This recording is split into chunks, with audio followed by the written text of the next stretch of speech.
ઘરના ફ્રિજ પર આ વસ્તુઓ મૂકવાની ટેવ હોય તો બંધ કરી દેજો. વાસ્તુ દોષના કારણે વધી જશે ખર્ચ. ઘણા લોકોને ફ્રિજ ઉપર આ વસ્તુઓ રાખવાની ટેવ હોય છે. શું તમને પણ આવી ટેવ છે? તો જાણી લો ફ્રિજના વાસ્તુ સંબંધિત નિયમો. નમસ્કાર દોસ્તો, આપ સૌનું સ્વાગત છે આપણી ચેનલમાં. તો તમામ મિત્રોના પરિવારને ભગવાન હંમેશા ખુશી આપે એવી પ્રાર્થના કરું છું અને તમે હંમેશા માતા પિતા સાથે ખુશીથી જીવન વિતાવો તેવી ભગવાન પાસે અમારી પ્રાર્થના છે. તો મિત્રો, આજનો વિડીયો ખૂબ જ જ્ઞાનવર્ધક થવાનો છે, તો વિડીયોને છેલ્લે સુધી જોજો, કારણ કે ઘણી વખત અધૂરું જ્ઞાન એ ભયંકર સાબિત થઈ શકે છે. અને વિડીયોની શરૂઆત કરતાં પહેલાં વિડીયોને લાઈક કરી દેજો અને ચેનલ પર નવા હોય તો ચેનલને સબસ્ક્રાઈબ કરી દેજો. ચાલો આપણા બધાનો કિંમતી સમય બગાડ્યા વગર વિડીયોની શરૂઆત કરીએ.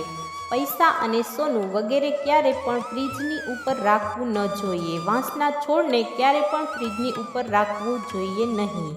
ફ્રિજની ઉપર દવાઓ રાખવાથી તેની અસર ખત્મ થઈ જાય છે.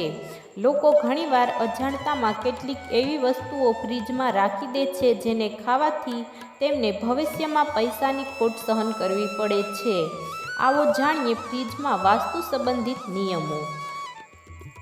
કઈ વસ્તુ ના રાખવી જોઈએ? ઘણા લોકોને પૈસા વગેરે ફ્રિજ ઉપર રાખવાની આદત છે. વાસ્તુશાસ્ત્ર અનુસાર પૈસા અને સોનું વગેરે ફ્રિજની ઉપર ન રાખવું જોઈએ. તેનાથી વેપારમાં નુકસાન થઈ શકે છે. ઘણા લોકોને તેમના બાળકોના મેડલ અથવા તો ટ્રોફી તેમના ફ્રિજ ઉપર રાખવાની આદત હોય છે. આમ કરવું શુભ માનવામાં આવતું નથી. વાસ્તુશાસ્ત્ર અનુસાર વાંસના છોડને ક્યારે પણ ફ્રિજની ઉપર રાખવો ન જોઈએ. આનાથી તમને વાંસનો છોડ રાખવાનો કોઈ ફાયદો થતો નથી. ખતમ થઈ જાય છે દવાની અસર. ફ્રિજની ઉપર દવાઓ રાખવાથી તેની અસર ખતમ થઈ જાય છે.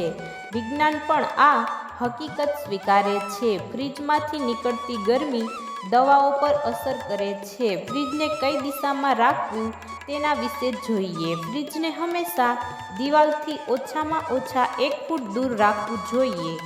ઘરમાં સુખ શાંતિ બનાવી રાખવા માટે રેફ્રિજરેટર હંમેશા પશ્ચિમ દિશામાં રાખો. આ સિવાય દક્ષિણ પશ્ચિમ દિશા પણ શુભ માનવામાં આવે છે.